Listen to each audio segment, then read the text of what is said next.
Good evening, good afternoon, ladies and gentlemen.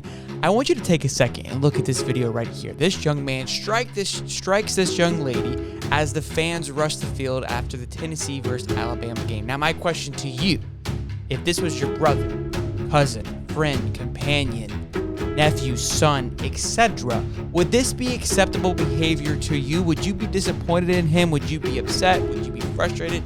Would you take corrective action if this was your etc. person? I want to know in the comments. Let me know your thoughts, because apparently to Nick Saban, this is okay. What? Hey guys, welcome back to the channel, Hightop Sports. This is Shelton here. We're going to break it all down, explain the situation on how Nate and Saban feels about it, on how I feel about it, and then we'll see what you guys feel about it in the comments. Let's get it. So like I said, most of you guys have already probably seen this video, but just recently Saban came out and spoke on the behalf and felt that it wasn't necessary to discipline Jermaine Burton, the wide receiver that we see in this video. So just to kind of catch everyone up to speed, if you haven't seen this, she walks onto the field. Now, you can see she gets in front of him. She may say something. There was some comments that she spit in his face. I don't know. None of that is acceptable. She shouldn't have said anything. Now, she may have said some smack, talked a little bit. That, in my opinion, is okay.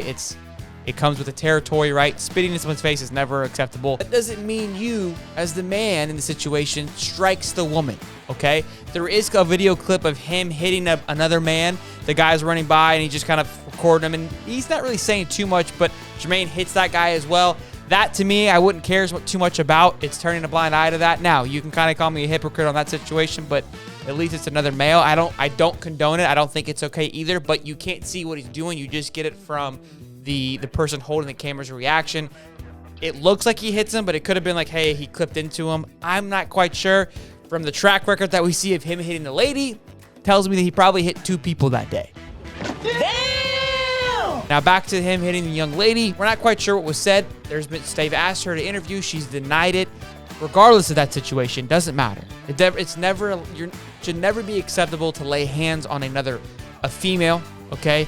Especially in that territory, right? You're an athlete. You're supposed to hold yourself to a higher standard. If we take that situation and we move it outside of the stadium, which is a controlled environment, okay, into a classroom, into a restaurant, into a bar, into just the streets, right? That wouldn't be accepted. More than likely, 8 out of 10 times, that he would have ended up in jail for having that altercation. We've seen it time and time again with athletes in bars and catching it on camera. Sometimes these athletes feel that they're above the law, which they are not.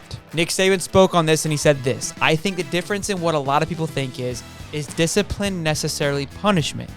And you punish your children only if you think that's going to change the behavior, he said. Otherwise, you try to have them learn lessons from things that they do. And that's basically how we look at discipline and how we try to discipline our players. Typically, just great answer by Nick Saban. He's like, look, I want to make sure that he does better next time, that this doesn't happen again. So I don't feel that me suspending him or doing a type of punishment is going to fix the problem at hand. He's apparently going to therapy and other things. That is his solution. Look, respect that answer. Respect that response. I really do.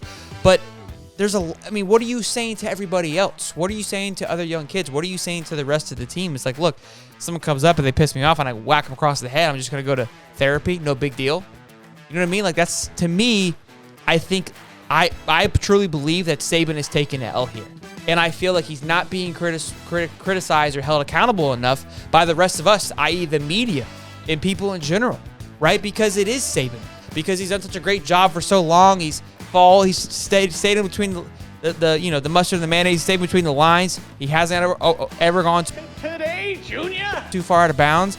And so now if he does something, we're kind of in the question, because it's like, well, it's like your dad, right? He's always done the right thing. That father figure, in a sense, and it's like, maybe he is right. Because again, he's always done things the right way. If a Jimbo Fisher would have handled it this way, Jimbo would have been roasted, especially with how things are going right now. Imagine if Lane Kiffin did this.